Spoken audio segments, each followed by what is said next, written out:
John Dryden is a gigantic figure of the Restoration age.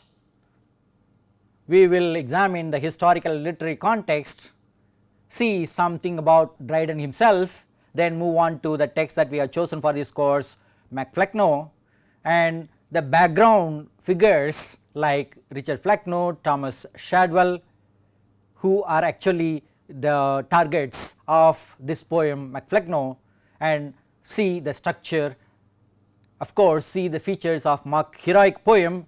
Then we will pay attention to certain selected passages from the first part of this poem, analyze them, and then conclude this session. The historical background for John Dryden, the Restoration period, is actually a long period beyond that, but we will begin with abdication of Richard Cromwell in 1659 and return of Charles II as the King of England in 1660. We will also see this Test Act passed in 1673 against dissenters, Catholics and Jews. We can notice this popish plot to topple the government in 1678. Then we can notice this ascension of King James II for a brief period in 1675 and 1688. Then the suspension of the Test Act and the birth of the King's son, which led to lot of apprehensions about this Catholic dynasty in England, and the subsequent glorious revolution or bloodless revolution and the King's own abdication and the arrival of William III and Mary II to rule England. Now, because of these constant problems between the king and the parliament, we have this Bill of Rights to limit the powers of the king and to increase the powers of the parliament. We also have the Toleration Act to accommodate the dissenters, particularly from the Protestant group. This was not extended to Catholics or Jews. We notice the constant political conflicts and religious conflicts. On the one side we have conflicts between the king and the parliament, on the other hand we have religious conflicts between people of different kinds, particularly Protestants and Catholics. This is the age that shaped John Dryden. Dryden was very powerful for 40 years. He led a productive life. He wrote poems, plays, criticism and translations. He was a successful poet, translator. What he did was to change his political affiliations right from Cromwell period.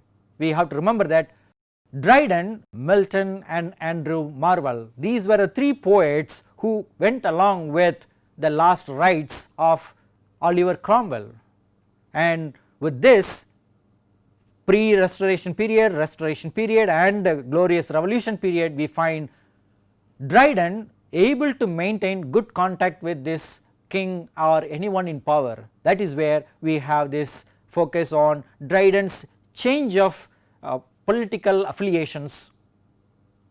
He was a supporter of Cromwell, King Charles II and James II as well. As a result, he was able to become poet laureate and maintain it for some time from 1668 to 1689. When there was a change of government, again he lost his power, his post of poet laureate and historiographer royal, to Thomas Shadwell, his opponent, who is attacked in MacFlecknoe.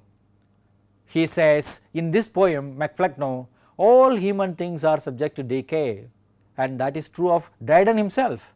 Later in 20th century we have Robert Frost saying the same thing in a fewer words: nothing gold can stay, nothing royal can stay, nothing great can stay. MacFlecknoe is the personal satire that we are going to look into in this course.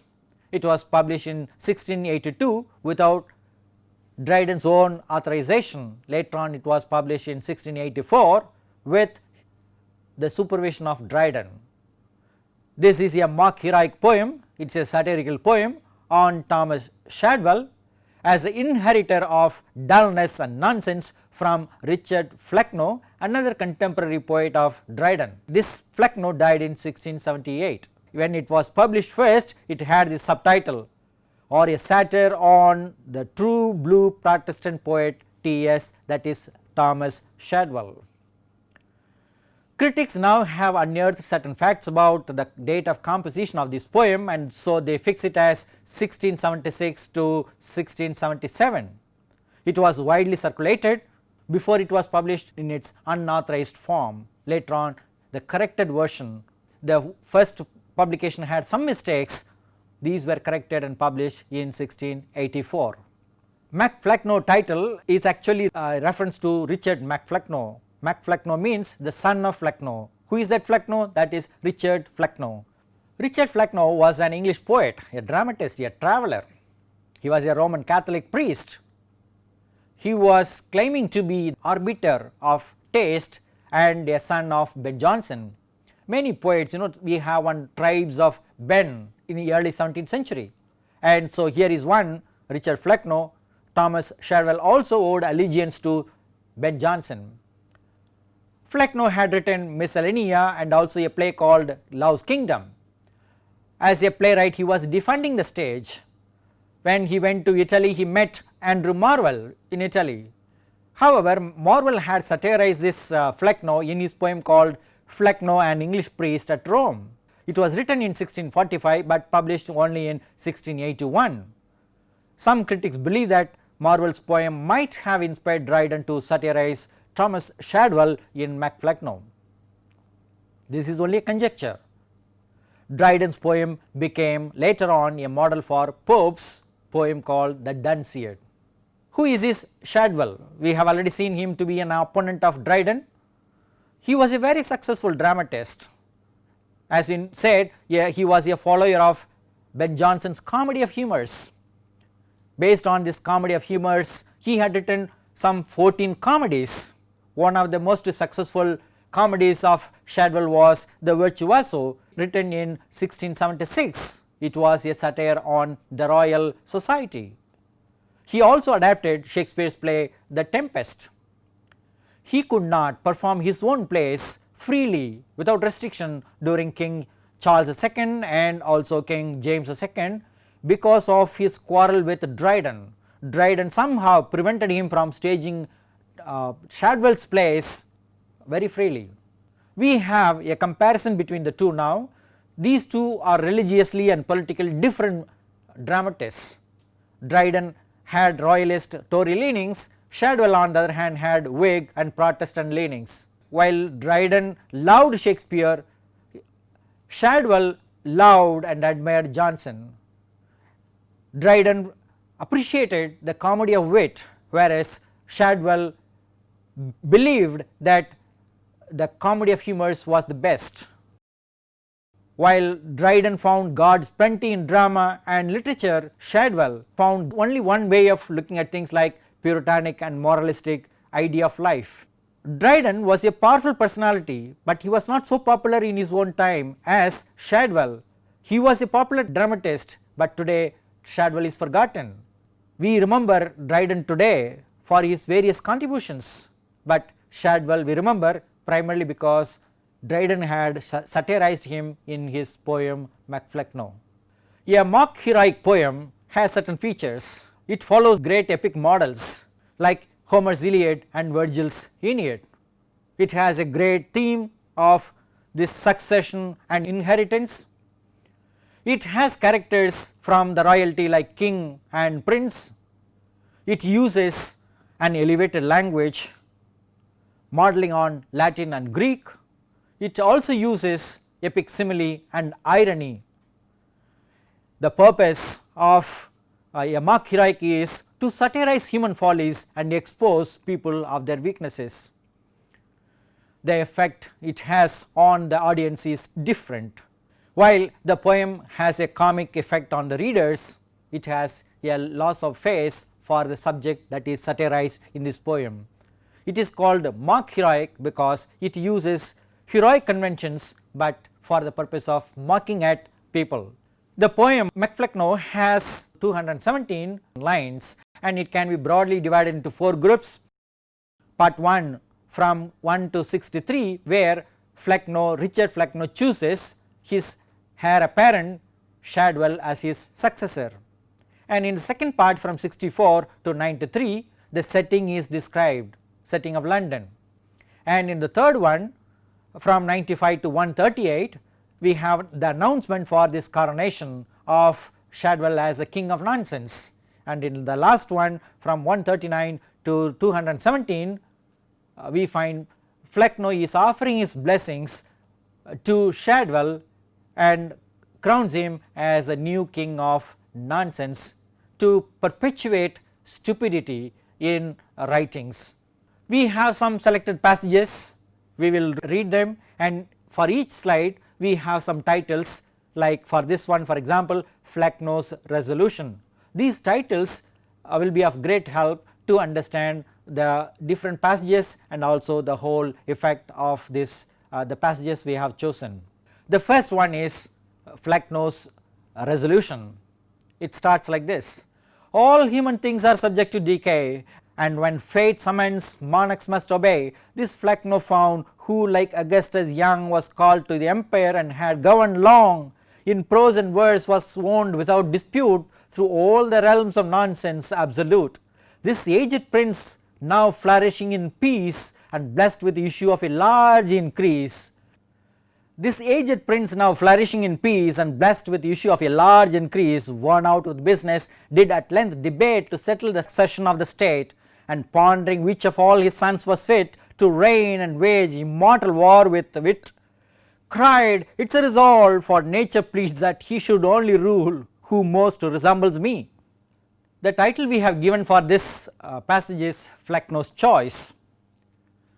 Now Flecknoe has chosen, so he names: Shadwell alone my perfect image bears, mature in dullness from his tender years. Shadwell alone of all my sons is he who stands confirmed in full stupidity. The rest to some faint meaning make pretence, but Shadwell never deviates into sense.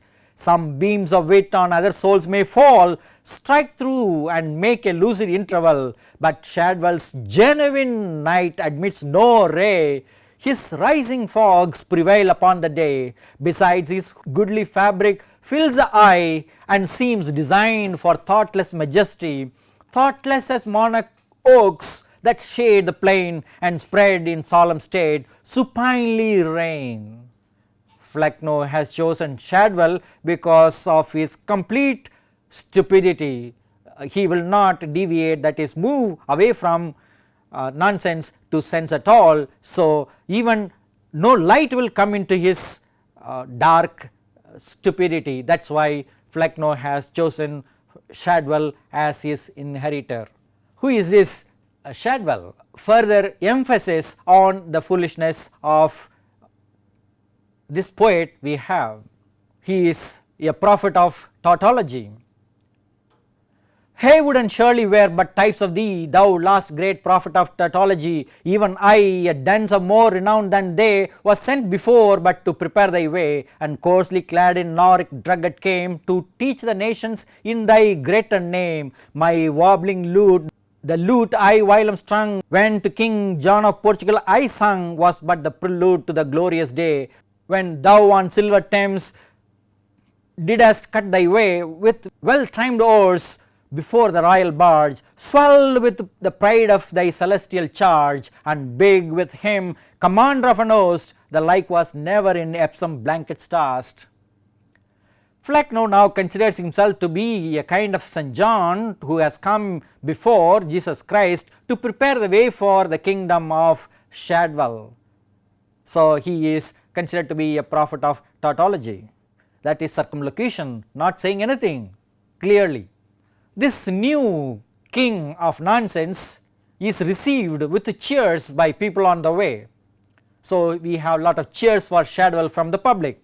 Methinks I see the new Aryan sail, the lute still trembling underneath thy nail. At thy well sharpened thumb from shore to shore, the treble squeaks for fear, the basses roar. Echoes from pissing alley, Shadwell call, and Shadwell they resound from Aston Hall. About thy board the little fishes throng, as at the morning toast the floats along. Sometimes as prince of thy harmonious band, thou wieldest thy papers in thy threshing hand. Here we have a journey of Shadwell to the coronation location. He is travelling, he is sailing on a boat on river Thames, and there is a mythological reference to Arion. He was a poet who was drowned in water and some dolphin came and saved him, but here there is no such possibility. So here we have echoes from pissing alley, that is the place where people urinate, and so you can see how Dryden is undermining the capacity of Shadwell, making him a dirt. Now this is a kind of confirmation of this dullness on Shadwell. We have St. Andrew's feet never kept more equal time, not even the feet of thy own Psyche's rhyme, though they in number as in sense excel, so just, so like tautology they fell, that pale with envy Singleton foresaw the lute and sword which he in triumph bore, and vowed he would never act Villeris more. He has stopped the good old sire and wept for joy in silent raptures of the hopeful boy. All arguments but most his place persuade, that for anointed dullness he was made. Thomas Shadwell is such a suitable boy, no argument can dissuade him from becoming something else. He is anointed, he is crowned for dullness. Psyche refers to a play, Cupid and Psyche, by Shadwell himself. The location, the city where Shadwell is being coronated. So we have a mythical reference to Augusta, the place, Augustan period and all that. So the parallel between heroic and mock heroic we have in Dryden. Close to the walls which fair Augusta bind, the fair Augusta much to fears inclined, an ancient fabric raised to inform the sight, there stood of yore Barbicanate height, a watchtower once, but now so fate ordains, of all the pile an empty name remains. From its old ruins brothel houses rise, scenes of lewd loves and of polluted joys, where their vast courts their mothers' trumpets keep, and undisturbed by watch in silent sleep. Near these a nursery erects its head, where queens are formed and future heroes bred, where unfledged actors learn to laugh and cry, where infant punks their tender voices try.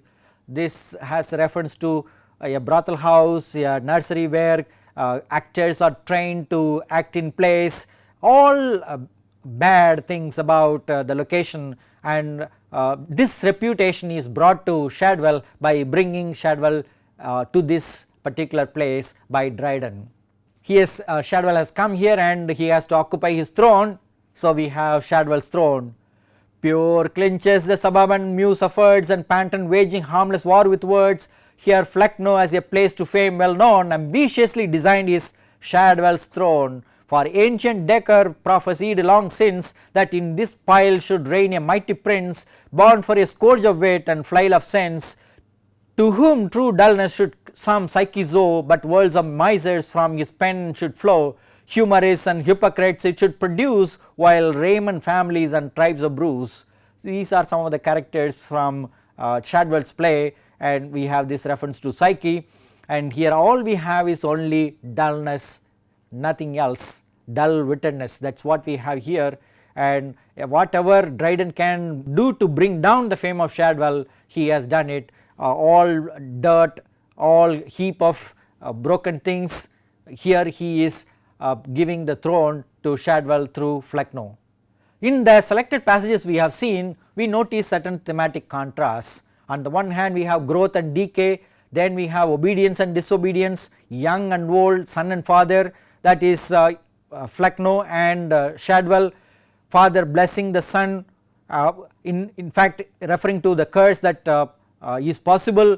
We also have contrast between peace and war, intelligence and stupidity, sense and nonsense, what is true or what is not true, the king and the subject, humility and pride, past and present, ancient and modern, love and hate, aphorism and tautology, fate and free will, palace on the one hand, brothel house on another, courthouse on the one hand and pissing alley on the other hand.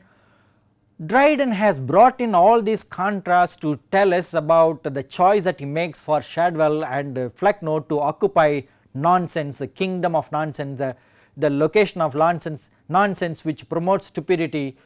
Flecknoe wants to ensure this continuation of nonsense through Shadwell according to Dryden, and he gives some examples of this. Whatever creative activities that are possible for Flecknoe, Shadwell, indulging in aphorism or tautology or wordplay or puns, nothing more, nothing creative, nothing great they can write. That is what Dryden says, but critics have found that Flecknoe was not such a bad writer as Dryden thought, or even Shadwell was not such a shabby writer as Dryden has projected. We find a number of poetic devices here.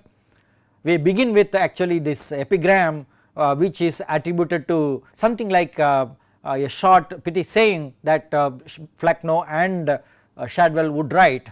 All human things are subject to decay, and when fate summons, monarchs must obey. This growth and decay and this obedience and disobedience, fate and free will, all these ideas are brought in within the first two lines. Even king and subject like monarch, they are brought in here. The whole poem has this metaphorical structure of kingdom of nonsense, king of nonsense, prince of nonsense, and in this kingdom only darkness will rule, only night will be there, no ray will come in, all fog will be there, so nothing clear will be there. There is also the simile of thoughtless as monarch oaks. In a forest where we have high oaks, they are considered to be thoughtless, they do not have anything else, but Dryden uses this kind of simile to attack Flecknoe and also Shadwell. We have these references, these are religious or these are mythical, they have high nobility or high level of importance and respect, but by contrasting with these religious and mythical Roman allusions, what Dryden does is to throw Flecknoe and Shadwell down into the depth of dung or dungeon. So, in the first allusion we have St. John preparing the way for Jesus, like Flecknoe preparing the way for Shadwell, and in the case of the second allusion Arian, a mythical poet who was saved by dolphins, but in this case nothing, Shadwell cannot be saved by anything. And also the city where the place where Shadwell is crowned is called Augusta, referring to Augustus or Augustan Rome. The rhyme, rhythm and meter, these are very interesting for us to see in Dryden. Dryden uses heroic couplet, which is a rhymed iambic pentameter. We have heroic couplet, and that is the example we have here. Haywood and Shirley, these were dramatists of the period. Haywood and Shirley were but types of thee, thou last great prophet of tautology. This Shadwell is considered to be a prophet of tautology, and other contemporaries like Haywood and Shirley, they were similar poets with bad temperaments or bad poetry. We have given this break to analyze the syllables and foot, so it is easy for us to see. We also have this caesura, enjambment and end stop in a triplet. Dryden, for the sake of variety, uses triplets in this poem. Here we have one in line number 57 to 59, that pale with the envy Singleton foresore the lute and sword which he in triumph bore, and vowed he never would act valorous more. Forsore, bore, more, these three words rhyme with each other to draw attention to the new Valerius, a character in one of the plays of Davenant, another contemporary of Dryden, who was a mentor for Dryden actually. The meter is iambic pentameter. Iamb we have seen some time ago, iamb refers to unstressed and stressed syllables, penta means 5. So, we have this scansion here.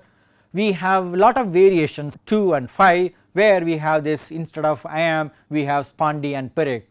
All human things are subject to decay, and when fate summons monarchs must obey. This Flecknoe found, who like Augustus young was called to empire and had governed long, in prose and verse was owned without dispute through all the realms of nonsense absolute.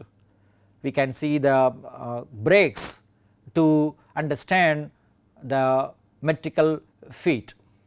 On the whole, we see that Dryden is reflecting on the inevitable fate of changes in human life and suggests the theme of succession. Something has to follow one after another, for good and also bad. Dryden, because of his personal vendetta against Flecknoe and also Shadwell, he is thinking in terms of dullness, nonsense to attack Flecknoe and Shadwell. Dryden adapts the story of a king and son, picturizes the coronation ceremony of transfer of power in the kingdom of nonsense. He prepares this whole sequence of story travelling from one place to another, particularly through this river Thames. He creates and sabotages the solemn occasion of coronation, celestial blessings to satirize Thomas Shadwell, a professional rival.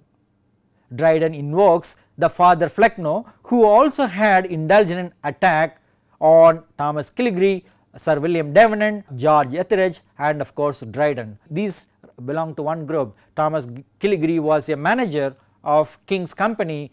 For this company, Dryden was writing his plays. Because these were attacked by Flecknoe and Shadwell, Dryden takes vengeance on Flecknoe and Shadwell. Dryden organizes the ceremony, coronation ceremony, in a place of disrepute near brothel houses, Pissing Alley and all that, and thus attempts to push Shadwell out of the public favour by associating Shadwell with dirty things in life. To summarize what we have seen in Dryden's MacFlecknoe, we have noticed the historical literary context in which Dryden was writing. He wrote this MacFlecknoe keeping Richard Flecknoe in mind, so that he could give the place of inheritance to Thomas Shadwell as the son of MacFlecknoe. MacFlecknoe is a heroic poem which attacks Richard Flecknoe, who is considered to be the father of Thomas Shadwell in this poem.